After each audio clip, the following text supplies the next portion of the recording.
یەک تاب لە بەشداریم کردووە بە بۆنی 8 ئازارەوە ڕۆژی خانمان.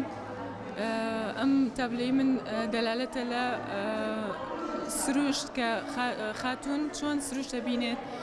زیاتر ڕەنگەکان لەلای ئافرەت هەست پێکرێت، یعنی ئافرەت زۆر گرنگی بە ڕەنگ ئەدا، ئەم ڕەنگانش لە سروشتە ئابینێتەوە. من خۆم زۆر حەزم لە وێنەی سروشتە بە ئەم بچمە هەر شوێنێکیش، ینی زیاتر حەزەکەم لە سروشتە بم، چێژێکی تایبەتی هەیە. لە ئەمریکا خانمان ڕاپەڕین بۆ بەدەستهێنانی مافەکانی خۆیان، هەستیان کرد مافەکانیان خوراوە، ڕاپەڕین تاکو مافەکانی خۆیان بەدەست بێن، بۆیە پێویستە ئێمە ئافرەت لە پێناو بەدەستهێنانی مافەکانی خۆمان تێبکۆشین، هەوڵ بین ئەوەی کە پێویستە بۆ ئێمە دابین بکرێ، هەوڵی بۆ بین بەدەستی بێن.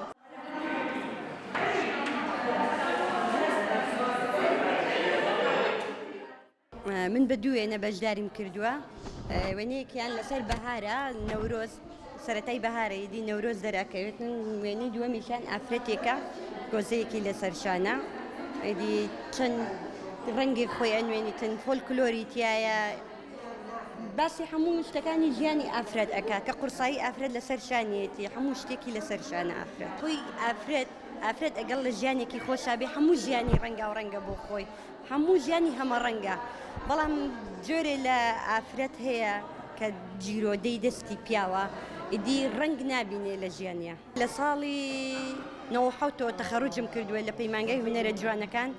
هەر لە بیدایەتی پەیمانگای هونەرە جوانەکانەوە دەستم کردووە بە وێنە کێشان، پێشی بچم بۆ پەیمانگای هونەرە جوانەکانیش هەر وێنەم ئەکێشە.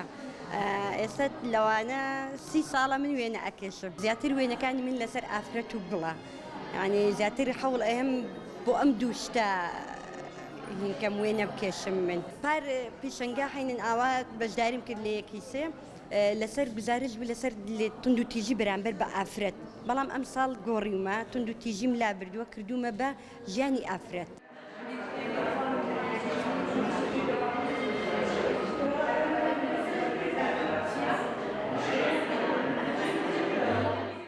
وێنەکەم گزارش لە خانوویەکی کۆن ئەکات، یعنی ئەوانەی کە پێشتر تایە ئەژیان کە باو باپیرانمان تایە ژیاون، خانووە کۆنەکان کە ئێستا ئەوە نابینین، هەموو بووە بە باڵەخانەی بەرز و هەمووی بووە بە گۆڕانکاری زۆری بەسەرا هاتووە. ڕەنگەکانیش ئەکی جوانی تایبەتیان هەیە و ئێستا لەو ئەو ڕەنگانە بەکار نایەت لە زیاتر ڕەنگە تاریکەکان و ڕەنگەماتەکان و بەڵام ئەم سەوزە هەمیشە گزارشتە لە لای من، گزارشتە لە کەلتوری کوردی، لە مۆرکی کوردەواری ئەو ڕەنگە سەوزەی ڕەنگی دەرگاکە و لەگەڵ هینەکان، لەگەڵ ئەو دار و سەوزایی کە هاتوتە خوارەوە و لەگەڵ ئەو ئەنجانە و گوڵەی کە یعنی کاتی کۆن ئەگە هەر هیچ نەبووایە، ئەنجانەیەک دوو ئەنجانە لە ماڵە هەر هەبووە، ئەگەر ماوەکەشی ئەوەنە نەبووایە کە چیمەنێ باخێکی تیا بووایە.